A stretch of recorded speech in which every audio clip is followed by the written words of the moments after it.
Hey everyone, I am back with a new paper, your general psychology, which is your first year subject. Now I will start with most important questions which always comes in your exam. So I will mark it in red. Learning. First of all, I will like to tell you that theories पे काफ़ी concentrate करिए क्योंकि theories बहुत important है. हर बार अगर definition आ रही है long में थ्योरीज़ पूछी जाती है, इसलिए अच्छे से प्रिपेयर कर लीजिएगा थ्योरीज़. फिर मैं बात करूँ मेमोरी की. लर्निंग में लर्निंग डिसेबिलिटीज़ बहुत इंपॉर्टेंट है.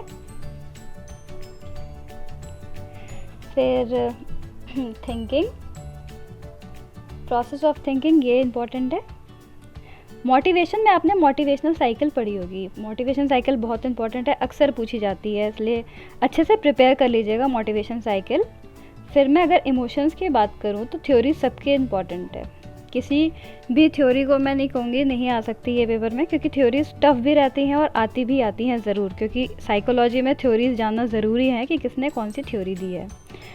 एटीट्यूड में भी थ्योरीज इम्पॉर्टेंट है. एटीट्यूड्स बाकी के कंपैरिजन में थोड़ा टफ लगेगा आपको, और वाकई में टफ है वो. फिर इंटेलिजेंस में आईक्यू शॉर्ट में पूछा जाता है और अक्सर आता है, और थ्योरीज ऑफ इंटेलिजेंस भी इम्पॉर्टेंट है. Personality and personality disorders, it is also very important. Now in case of conflict and frustration, it is also very important. Difference भी आता है कॉन्फ्लिक्ट एंड फ्रस्ट्रेशन का, इसलिए prepare it very well. And illusion and hallucination, इसमें भी difference आता है, अच्छे से पढ़ लीजिएगा. शॉर्ट आंसर्स में counselling, aims and principle, counselling भी आती है, इम्पॉर्टेंट है, अच्छे से प्रिपेयर कर लीजिएगा counselling. Now psychotherapy, it is also very important.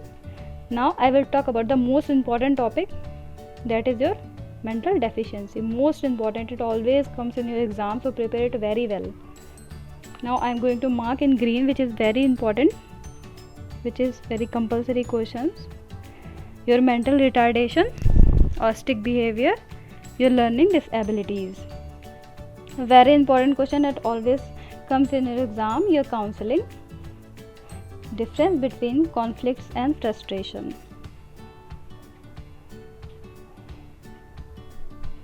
Your personality disorders, theories of attitudes, theories of emotion, and your motivation cycle. These topics are really very important. Prepare it very well. And your memory also. अगर मैं बात करूँ कि आपको answer किस हिसाब से लिखना है, तो कोशिश ये करिएगा कि साइकोलॉजी में जितना आप ज़्यादा लिखेंगे, पॉइंट वाइज लिखेंगे, उतना अच्छा प्रेजेंटेशन रहेगा, क्योंकि ये साइकोलॉजी में थोड़ा लेंदी रहता है और आपको ज़्यादा से ज़्यादा लिखना पड़ता है, इसलिए अच्छे से लिखिएगा तो अच्छे मार्क्स मिलेंगे. लेंदी आंसर होना ज़रूरी है. एज अ समरी आप दे सकते हैं क्योंकि काफ़ी लेंदी है.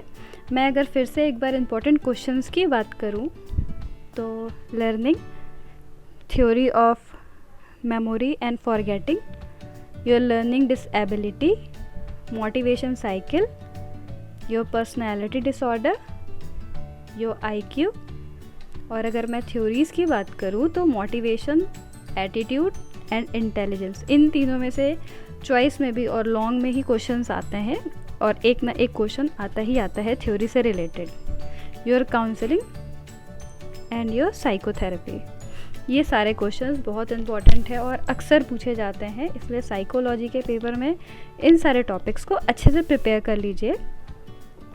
अब अगर मैं बात करूँ शॉर्ट आंसर्स की, तो शॉर्ट आंसर्स में आपके जो क्वेश्चंस पूछे जाते हैं वो आपके इल्यूजन एंड हेल्यूसिनेशन है, आपका IQ and the difference between conflicts and frustration, your personality, thinking. मैं ऐसा नहीं कहूँगी कि बाकी क्वेश्चंस बेकार है, इसमें से क्वेश्चंस नहीं बन सकते.